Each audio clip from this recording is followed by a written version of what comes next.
നമസ്കാരം, welcome to Mallu football. ഇപ്പൊ നമ്മൾ ഇന്ന് ഡിസ്കസ് ചെയ്യാൻ പോകുന്നത് പുതിയ ട്രാൻസ്ഫർ റൂൾസിനെ കുറിച്ചാണ്.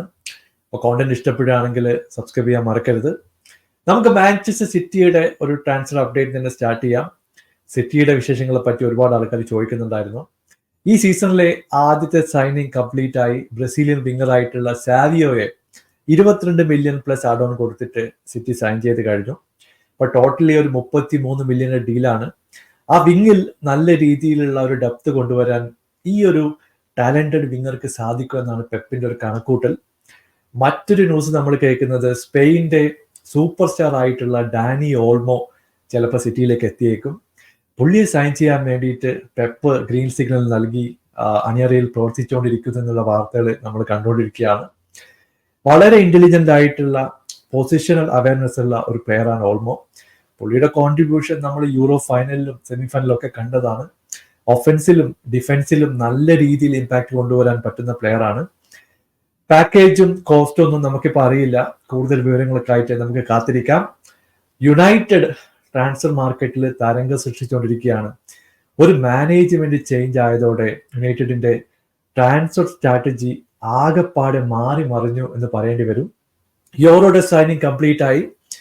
പുള്ളിയുടെ ഏജന്റിനെ വെച്ച് തന്നെ ജോർജ് മെൻഡിസ് വഴി മാനുവൽ ഉഗാറ്റയെ സൈൻ ചെയ്യാനായിട്ട് യുണൈറ്റഡ് രംഗത്തെത്തിക്കഴിഞ്ഞു. ഉഗാറ്റെ കൂടി വന്നു കഴിഞ്ഞിട്ടുണ്ടെങ്കിൽ ആ സ്ക്വാഡിന്റെ ക്വാളിറ്റി പോസിറ്റീവായിട്ട് മുമ്പോട്ട് വരും എന്നത് യാതൊരു സംശയവുമില്ല. പുള്ളിയുടെ കോമ്പൻസേഷനോ മറ്റു ഡീറ്റെയിൽസോ ഒന്നും നമുക്കറിയില്ല. എന്തായാലും ഡിസ്കഷൻ അഡ്വാൻസ് സ്റ്റേജിലാണ് എന്നുള്ള വിവരമാണ് ഫബ്രീസിയോ റൊമാനോ ഒക്കെ ഇപ്പോൾ റിപ്പോർട്ട് ചെയ്യുന്നത്. മിഡ്ഫീൽഡിൽ നിന്നും 2 പേര് പുറത്തേക്ക് പോകാനുള്ള എല്ലാ സാധ്യതയും ഇപ്പൊ കാണുന്നുണ്ട്. കസമിറയെ തേടിയിട്ട് സൗദി ലീഗ് വളരെ കാലമായിട്ട് നോട്ടമിട്ട് വെച്ചിട്ടുണ്ട്.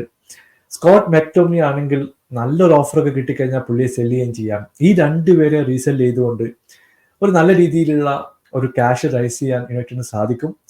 അപ്പൊ എന്തായാലും ഇനിയും പോസിറ്റീവായിട്ടുള്ള ചേഞ്ചസ് വരുന്നുണ്ടെങ്കിൽ അറിയാൻ സാധിച്ചേക്കും.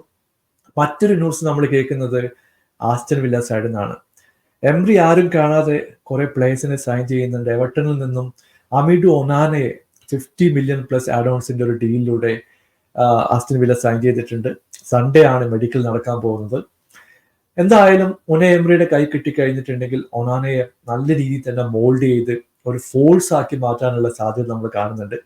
പണ്ട് ബ്രൈറ്റണിൽ കളിച്ച ബിസൂമയൊക്കെ നമുക്ക് ഓർമ്മയുണ്ട്. അതുപോലുള്ള ക്വാളിറ്റി ഉള്ള ഒരു പേരാണ് ഒനാന. നല്ല രീതിയിൽ തന്നെ ഇമ്പാക്ട് കൊണ്ടുവരാൻ ചിലപ്പോൾ പുള്ളിക്ക് സാധിച്ചേക്കും.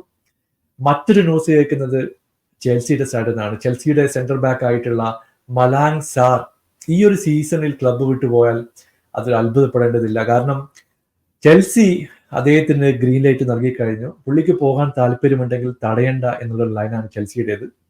ലെൻസ് പുള്ളിയെ സൈൻ ചെയ്യാൻ വേണ്ടിയിട്ട് ശക്തമായിട്ട് രംഗത്തെത്തിയിട്ടുണ്ട്. ഇപ്പോൾ പ്ലേയേഴ്സിന്റെ ഒരു ഡിസിഷൻ ആണ് നമ്മൾ നോക്കാൻ പോകുന്നത്.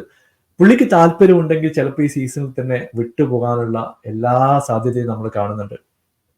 ലിവർപൂളിന്റെ കാര്യം പറയാതിരിക്കാൻ വയ്യ. കാരണം ലിവർപൂൾ സൈഡിൽ നിന്ന് യാതൊരു വിധത്തിലുള്ള ന്യൂസും നമ്മൾ കേൾക്കുന്നില്ല. സാധാരണ ട്രാൻസ്ഫർ വരുന്നു അല്ലെങ്കിൽ ഈ പ്ലെയറുമായിട്ട് ലിങ്കപ്പ് ആയി എന്നൊക്കെ കേൾക്കുന്നുണ്ട്. ഇപ്പോ വളരെ ക്വയറ്റ് ആയിട്ടുള്ള ഒരു ട്രാൻസ്ഫർ വേണ്ടിയാണ് ലിവർപൂൾ സൈഡിൽ നമ്മൾ കാണുന്നത്.